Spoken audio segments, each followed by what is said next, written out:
Welcome to tying Michigan's best trout flies. Today we're going to be tying a Borcher's Parachute. Now, the Borcher's Parachute originally was a Hackle winged fly.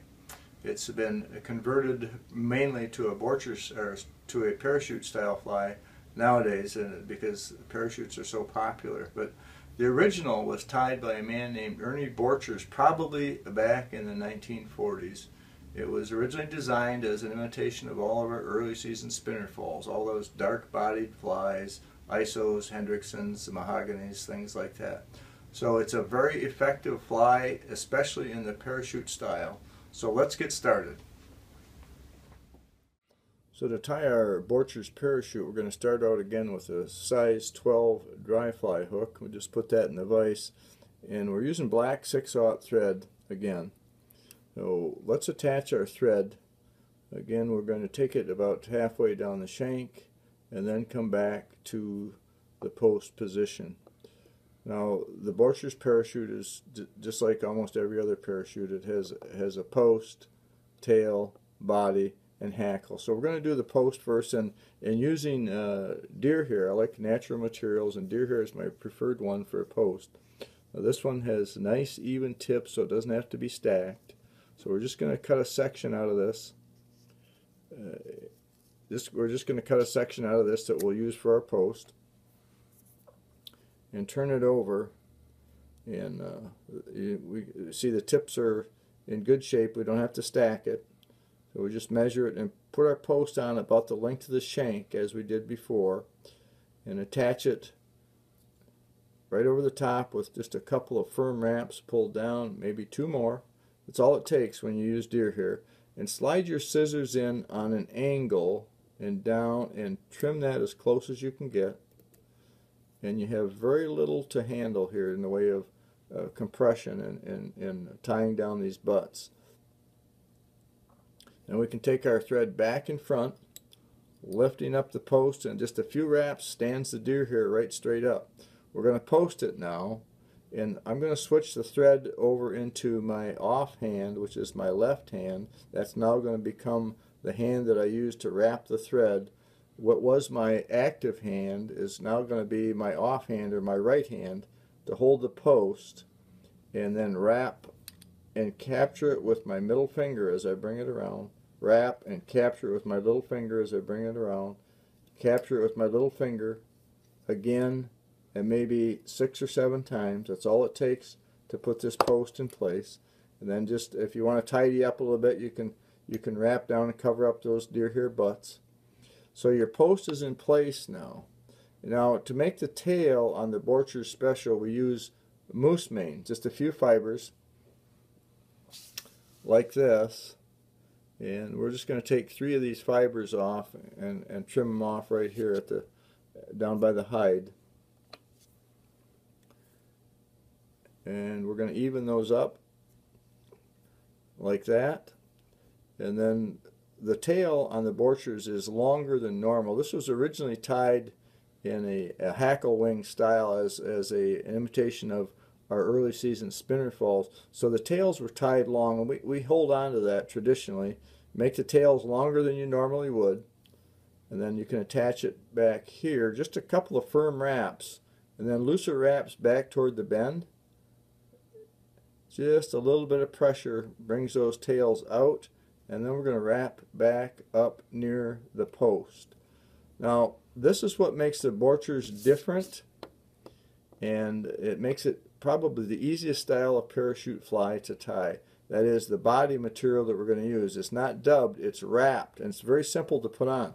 In this case, we're using just a section of a turkey tail.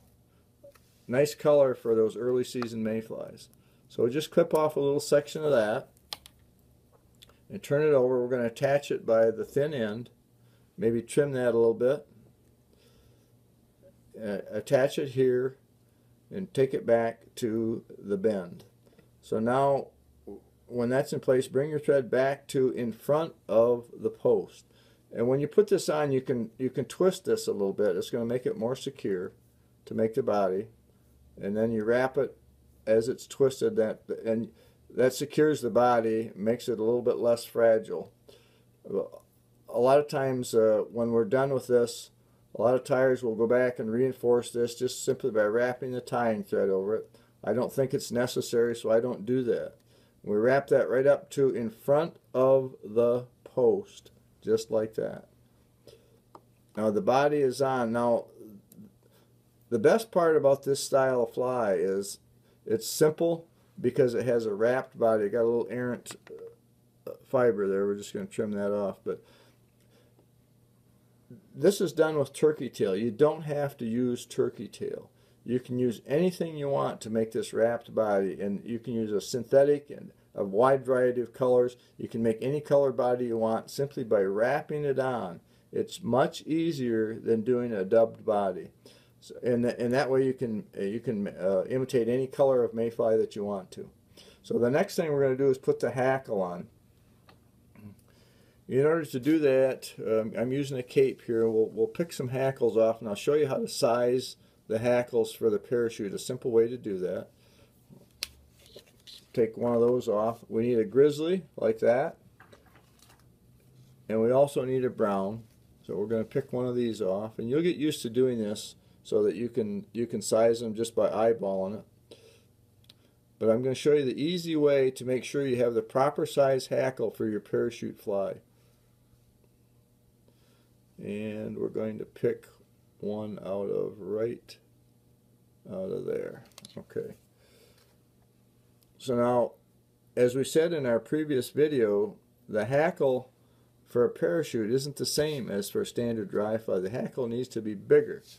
But we're going to trim it. We're going to get rid of the webby part. If you can see that here, we'll trim that off on our brown. And we're going to do the same on our grizzly.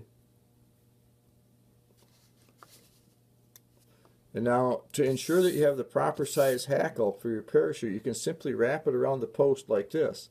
And when those fibers stick back to the bend of the hook or close to the bend like that, that's the proper size hackle for this fly. Let's do the same thing with our brown one. You see where those come? Just to the bend or maybe slightly past. Perfect size for this. If you want your parachute fly to land properly on the water, the hackle needs to be the right size, and a good gauge is to have the hackle from here about back to the bend. That's the right size for a parachute hackle. So we'll put these together, and you can put them in any order you want. I always put the brown on the bottom. That's just my preference. It doesn't have to be that way. Then just pull some of these fibers off and expose some of the stem. And we'll just trim that down a little bit and attach it right in front of the post, just behind the eye, with 3 or 4 or 5 solid wraps.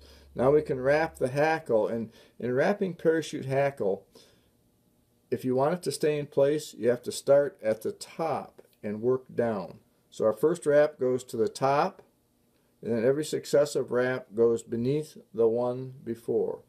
So we're going to do this maybe 3 or 4 times. That looks like plenty. You'll be able to gauge this by the quality of the hackle that you have. So we have plenty of hackle on there. Now we're going to tie it off. The easiest way to tie these off is simply to pull it out of place and then just hold it there. Take a couple of wraps, 1, 2, 3, and you can let it go. You need to trim off the excess. Just pull it back again, scissors in on a slight angle, and trim the excess. To tie off the thread, the same thing. We're going to whip finish it. Get the thread on your whip finisher, pull the hackle out of place, and make 3, 4, 5 whip finish wraps. Pull it tight, and then we're going to just groom this a little bit. And I have to take it out of the vise because I don't use a rotary vise. I'm old-fashioned, but if you have a rotary, you can just turn it over and inspect it. If there's a few hackles that have gotten out of place, just trim them off. That way your fly is going to land upright on the water every time. So that finishes our Borcher's Parachute. The next one in our series of tying Michigan's best trout flies is going to be the Roberts Drake. It's another locally well-known and regionally well-known trout fly. And again, this is one that's been used successfully wherever, all over the world, literally. The Roberts Drake is next.